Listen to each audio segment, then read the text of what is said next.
Halo, ketemu lagi di mata kuliah Riset Televisi dan Film.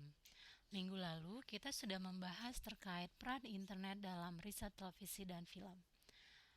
Minggu lalu juga kita sudah tahu bahwa banyak sekali jenis riset yang bisa dilakukan dengan memanfaatkan internet sebagai tools ataupun metode. Nah, kali ini, video ini khusus akan membahas terkait dengan big data analysis.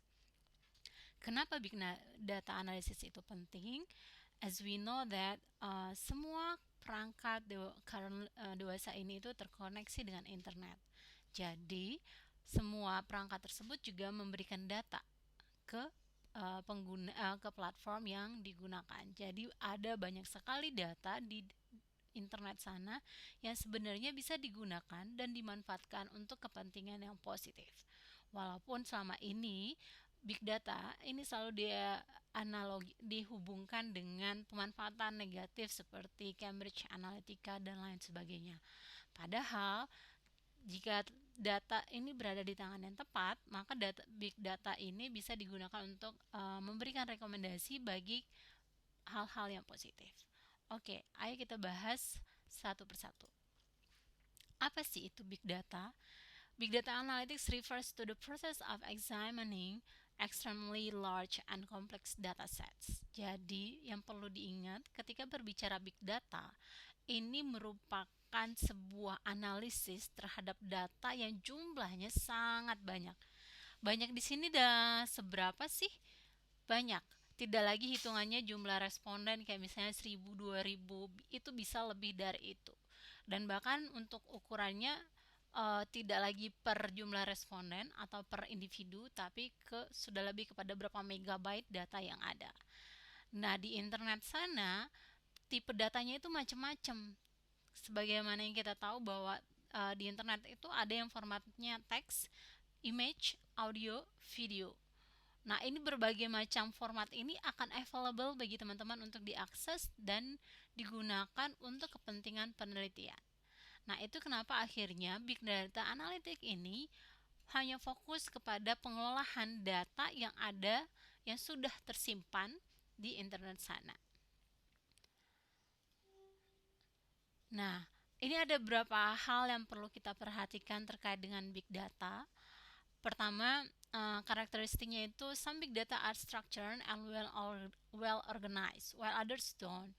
Jadi data di internet itu banyak sekali dari berbagai platform, nggak cuma Twitter, Facebook, dari Instagram, belum lagi dari website sendiri, belum lagi dari Google Trends. Dan masing-masing platform punya format data yang berbeda. Kayak misalnya di Twitter. Di Twitter dia formatnya ketika kita download datanya akan berisi tentang nama user, kemudian tweetnya apa, siapa yang nge-retweet, berapa likes-nya, berapa yang komen dan lain sebagainya. Itu kalau di Twitter. Nah, hal berbeda ketika teman-teman coba ngambil data dari Facebook. Di Facebook tidak hanya user siapa yang mengupload, tapi juga ada postingannya, ada siapa yang berkomentar, ada berapa like, ada berapa share, terus ada juga terkait dengan emoticonnya. Jadi emoticon ini ada yang sad, angry, love, itu bisa digunakan untuk sentimen analisis, untuk memetakan sebenarnya orang ini happy atau tidak dengan postingan tersebut. Nah, itu baru dari dua platform. Belum lagi dari website yang pasti akan lebih banyak subdatanya, atribut datanya, di mana ketika kita mau mengkombinasikan data antara Facebook dan Twitter, maka teman-teman harus bisa menyamakan format yang ada. Nah, ini kalau datanya terorganize dengan baik. Kalau misalnya enggak, kayak di Twitter, apakah semua bahasanya baku? Enggak juga. Ada yang ketika nge-tweet memang formal bahasa baku jadi mudah diinterpretasikan, tapi ada juga ketika sudah anak jaksel yang nge-tweet dengan kata-kata yang KZL atau bahasa-bahasa lainnya yang hanya dimengerti oleh komunitas tertentu, maka ini akan menjadi challenge tersendiri bagi peneliti. Bagaimana merubah bahasa tersebut, bagaimana memahami bahasa tersebut untuk kemudian bisa dianalisis lebih jauh. Nah, ini salah satu karakteristik sekaligus challenge dari penggunaan big data tadi di poin yang ini. Yang kedua, big data analytics involves individual data set or data from multiple platform. Ini yang saya bilang tadi. Teman-teman ketika melakukan big data analytic itu bisa menggunakan data individu, jadi benar-benar tweet per satu user yang dianalisis, atau bisa mengkombinasikannya dengan saya juga pengen ngelihat data di Facebook dan Instagram untuk melihat misalnya contohnya dalam riset televisi kita pengen tahu nih sebenarnya terkait dengan sinetron Ikatan Cinta orang-orang tuh apa sih yang dibicarakan, apa yang paling menarik dari sinetron ini. Nah, kita bisa menganalisisnya dari 3 platform yang ada, dari Twitter, dari Facebook, dan dari Instagram, di mana karakteristik penggunanya akan berbeda. Nah, ketika teman-teman mengkombinasikan 3 platform yang berbeda ini, maka hasil analisisnya jauh akan lebih mendalam. Teman-teman juga bisa menyajikan nanti melihat perbedaan. Oh, ternyata kalau Twitter yang mostly pengguna Twitter adalah misalnya well educate, terus juga dewasa ke atas, berbicara sinetron Ikatan Cinta itu lebih kepada alur cerita misalnya. Hal berbeda ketika ditemukan di Facebook karena profil demografi pengguna Facebook yang cenderung lebih kepada generasi X ke atas, terus juga tingkat pendidikannya tidak selalu menengah ke atas, maka ya temuannya bisa jadi berbeda. Berbedanya seperti apa? Misalnya ternyata kalau di Facebook mereka tidak membicarakan tentang alur cerita, tapi mereka lebih membicarakan terkait dengan preferensi terhadap aktor. Misalnya, wah Mas Al kenapa hari ini cakep banget? Wah, kenapa hari ini Andin terlalu baik misalnya. Nah, lebih menyerang kepada personal. Itu bisa jadi. Nah, itu akan teman-teman temukan ketika menggunakan berbagai platform tadi. Cuman ada tantangannya, challenge-nya adalah karena satu Twitter aja itu datanya akan sangat banyak, dan ketika teman-teman menggabungkan dengan data dari Facebook atau Instagram atau Google Trends, itu butuh effort lebih karena jumlah data yang lebih besar, harus memiliki tenaga ekstra untuk menganalisis, mengekstraksi data tersebut. Itu terkait dengan karakteristik dan challenge dari big data. Nah, yang ketiga, biasanya big data analytic ini selalu interdisciplinary. Jadi, biasanya ini riset yang kolaboratif antara orang social scientist dan komputer. Tapi saya percaya bahwa dengan teman-teman bisa melakukannya, apalagi sekarang banyak sekali platform atau software yang bisa membantu teman-teman untuk mendownload data tersebut dan menganalisisnya. Nah, kenapa di awal ini menjadi ranah yang interdisciplinary? Karena di awal untuk melakukan data mining yang bagian dari big data ini butuh skill technical komputerisasi yang hanya dimiliki oleh orang-orang background IT. But nowadays you can do it karena banyak sekali platform yang bisa membantu memudahkan teman-teman. Next. Nah, biasanya big data analytic ini selalu dikaitkan dengan data mining.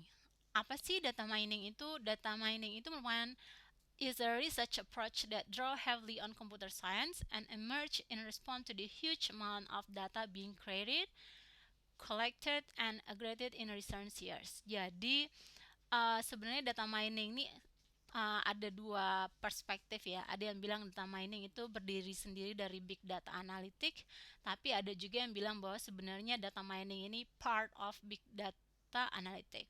Nah, untuk kajian riset televisi, saya prefer bahwa data mining ini merupakan part of dari big data analytic. Jadi, data mining itu merupakan sebuah cara bagi researchers untuk menarik data yang ada di internet tadi, di cloud tadi, di media sosial. Nah, data mining is the action usually undertaking the study big data. Nah, ini yang saya bilang tadi bahwa sebenarnya data mining itu juga bagian dari big data analytic. Nanti saya akan jelaskan bagaimana prosesnya. Oke, sekarang kita lanjut ya. Nah, ini ada beberapa jenis dari big data analytic. Jadi ada beberapa jenis analisis yang teman-teman bisa lakukan ketika menggunakan big data. Yang pertama ada yang namanya deskriptif. Deskriptif ini sama kayak di quanti dan quali. Jadi tujuannya hanya menggambarkan informasi uh, yang teman-teman dapat dari data yang diolah. Misalnya, ketika menggunakan Google Trends, saya hanya memetakan apa aja sih yang dicari orang terkait sinetron Ikatan Cinta. Oh, ternyata yang dicari adalah link episode hari ini misalnya. Jadi hanya mendeskripsikan saja. Nah, contoh lainnya adalah ketika menggunakan Twitter. Atau saya pengen lihat nih ketika orang nonton sinetron Ikatan Cinta di YouTube, yang dibicarakan itu apa aja. Saya akan lihat dari kolom komentar, kemudian saya coding. Seberapa banyak orang yang berbicara tentang aktor, seberapa banyak orang yang berbicara terkait dengan alur cerita, dan seberapa banyak misalnya orang yang berbicara tentang gimmick dan lain sebagainya. Jadi hanya deskripsi saja, tidak ada analisis lebih lanjut. Ini termasuk di analisis deskriptif. Nah, jenis yang kedua ada yang namanya prediktif. Ini sudah lebih dari sekedar mendeskripsikan. Jadi kita menggunakan data yang didapat di internet untuk memprediksi sesuatu. Contoh simpelnya seperti yang sering saya bilang adalah penelitian yang membahas terkait bagaimana pencarian film di Google itu bisa memprediksi tingkat penjualan film. Atau misalnya teman-teman juga bisa melakukan prediksi dengan cara memetakan seberapa banyak sih orang yang komentar di kolom YouTube dari sebuah film, trailer sebuah film terhadap penjualan film tersebut ke depannya. Itu prediktif. Jadi ada yang diprediksi dari perbincangan di media sosial tadi, atau ada yang diprediksi dari data-data yang ada di internet tadi. Itu prediktif.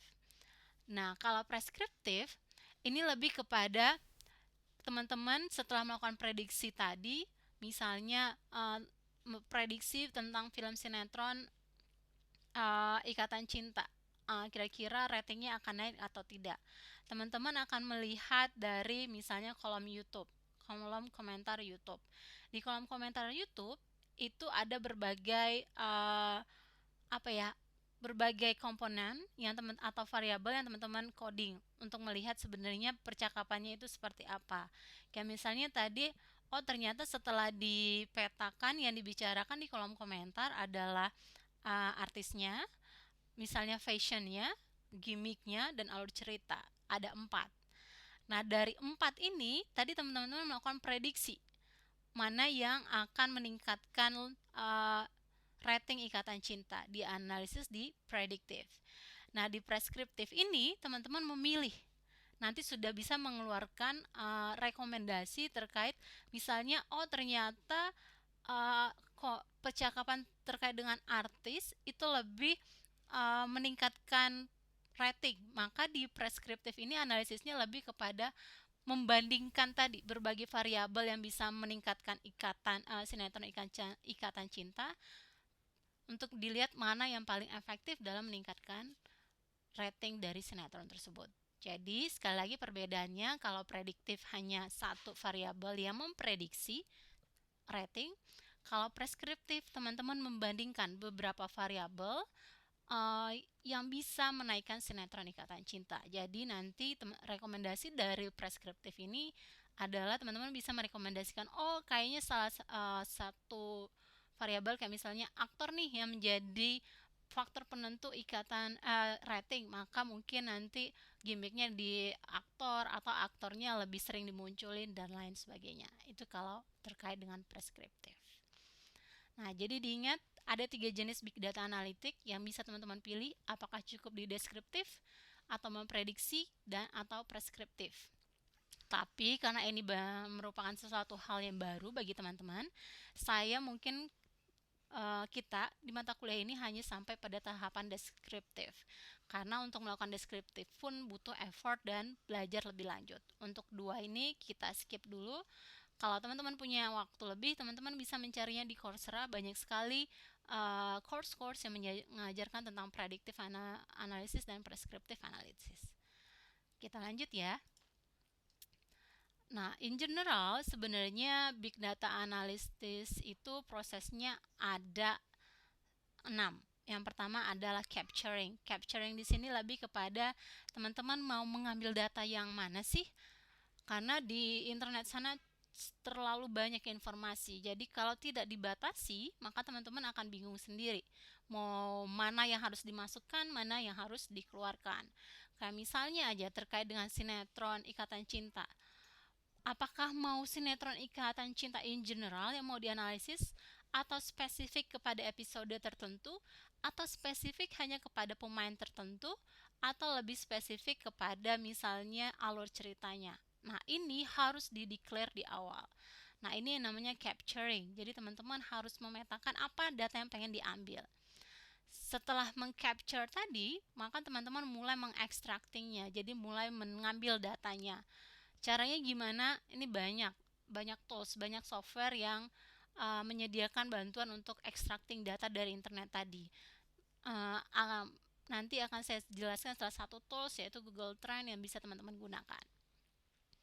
Kemudian ada yang namanya examining. Examining ini adalah tahap berikutnya, di mana setelah data teman-teman ambil, itu dicek dulu mana data-data yang relevan dengan tujuan penelitian atau yang tidak relevan. Karena banyak kan ya, kayak misalnya di Twitter lagi trending tentang sinetron Ikatan Cinta, tapi dia ngebahas terkait misalnya jualannya dia, atau dia promote K-pop dan lain sebagainya. Nah, itu harus dicek dan kemudian dikeluarkan dari data teman-teman, karena itu nggak relevan dengan tujuan penelitian. Nah, setelah dicek, tahapan selanjutnya adalah di storing. Jadi teman-teman simpan data tersebut. Setelah di storing tadi diatur, ditata, menyamakan format dan lain sebagainya. Kemudian teman-teman melakukan link in. Jadi menghubungkan. Kira-kira data antar data itu saling berhubungan atau tidak. Kayak misalnya, kan kalau di kolom komentar YouTube atau di Twitter ketika berbicara sinetron Ikatan Cinta, range-nya luas ya, tidak hanya terkait dengan uh, aktor, tidak cuma terkait dengan plot, atau misalnya tidak hanya terkait dengan ya iklan dan gimmick dan lain sebagainya. Nah, itu tweetnya kan akan menyebar. Maka di tahapan linking ini, teman-teman harus bisa menghubungkan data-data tersebut. Jadi diklasifikasikan, oh komentar ini sama-sama membahas tentang aktor. Oh, komentar yang ini sama-sama membahas terkait dengan fashionnya. Oh, komentar yang ini sama-sama membahas terkait dengan gimmicknya. Nah, jadi kita harus bisa setelah menyimpan tadi, kita harus bisa menghubungkannya. Nah, tahap terakhir adalah melakukan analisis. Setelah datanya semua terkumpul dengan baik, maka tahapan selanjutnya adalah teman-teman menganalisis kira-kira apa yang bisa diambil atau dianalisis dari data itu. Kayak misalnya kalau terkait dengan deskriptif tadi, oh kita bisa memetakan nih sentimen terkait dengan aktornya. Sentimennya misalnya ternyata pada episode 165 Aldin tidak terlalu mendapatkan sentimen positif karena mungkin perannya atau aktingnya, atau karena dia ya jalur ceritanya dan sebagainya. Itu di tahapan analisis. Oke,